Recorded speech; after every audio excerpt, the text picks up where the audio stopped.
Массалык маалымат каражаттарын үстүнөн түшкөн арыздарды караган комиссия буга чейин 15 арызды карап чечим чыгарган. Даттануулардын көбү саясатчылардан жана өнөр адамдарынан түшөт. Алар түрдүү басылмадагы макала, баяндарга нааразы болуп, кадыр баркына шек келтиргендигин айтышат. Айта кетсек, журналисттердин 23 пункттан турган этикалык кодекси 2007 жылы кабыл алынып, 2009 жылы толукталган. Жалпыга маалымдоо каражаттарына каршы арыздарды кароо комиссиясы кодекс кабыл алынгандан бери иштеп келет.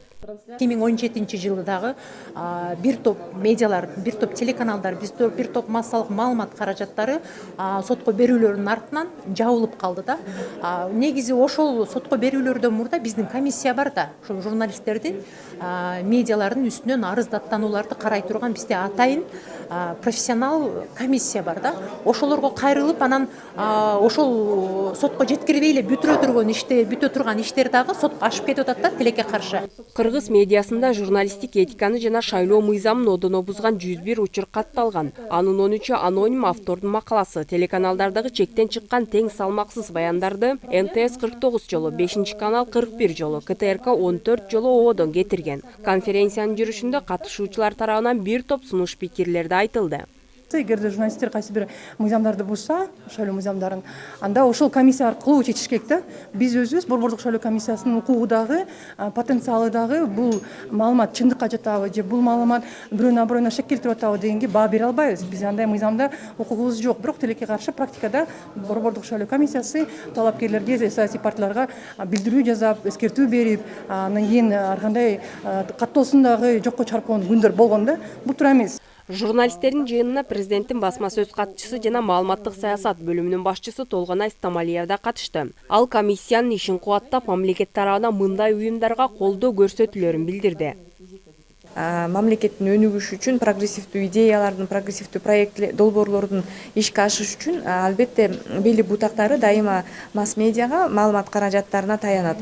Ошондуктан биз бүгүнкү конференциянын болуп атканы бул жерде жалпы эле ошо мыйзам базасы, журналистика менен бийлик өкүлдөрүнүн ортосундагы мамилелер баардыгы кеңири чагылдырылып атат. Анан акыр аягында келип ошол комиссиянын жаңы курамы шайланат. Ошондуктан биз бул аянтчаны жана жогоруда айткандай өнөктөш катары карап атабыз. Иш чаранын жүрүшүндө укук коргоочулар айрым журналисттерге сын айтып, алар ар кайсы саясатчылардын же башка күчтөрдүн камчысын чаап жаткандыгын айтышты. Күн тартибине кирген маселелердин арасынан маалымат каражаттарынын үстүнөн даттанууларды караган комиссиянын иши кызуу талкуу жаратты. Чыныгый массалык маалымат каражаттарынын тармагында профессионалдуулук өсүп, башка аткаминерлер шашпа биз сени сотто тигебиз деген нерселер менен колдоно албай, Кыргызстан ошо Орто Азия болобу, постсовет территориясынын аймагында болобу, биз мындай ошо сөз эркиндиги, өзүбүздүн ой пикирибизди кеңири айтып, кеңири жеткизген менен алдыда жүрүп атканбызда, эми ошол позициябызды биз эч качан мындай таштабашыбыз керек. Журналисттердин жыйыны комиссиянын жаңы курамы шайлоо менен жыйынтыкталды. Ага журналисттерден 6, жарандык коом жана медиа уюмдарынын өкүлдөрүнөн 7 киши кирди. Маалымат каражаттарынын үстүнөн түшкөн арыздарды караган комиссия мүчөлөрү журналисттердин макала баяндарына нааразы болгон тараптын арызынын негизинде иштейт. Нааразычылык айтылган макала же сюжет Кыргызстандын журналисттердин этикалык кодексинин негизинде каралып чечим чыгарылат. Аталган комиссия мүчөлөрү 3 жыл сайын жаңыдан шайланып турат. Гүлбарчын Мырзабекова, Нурлан Мамытов, Нур Ньюс, Бишкек.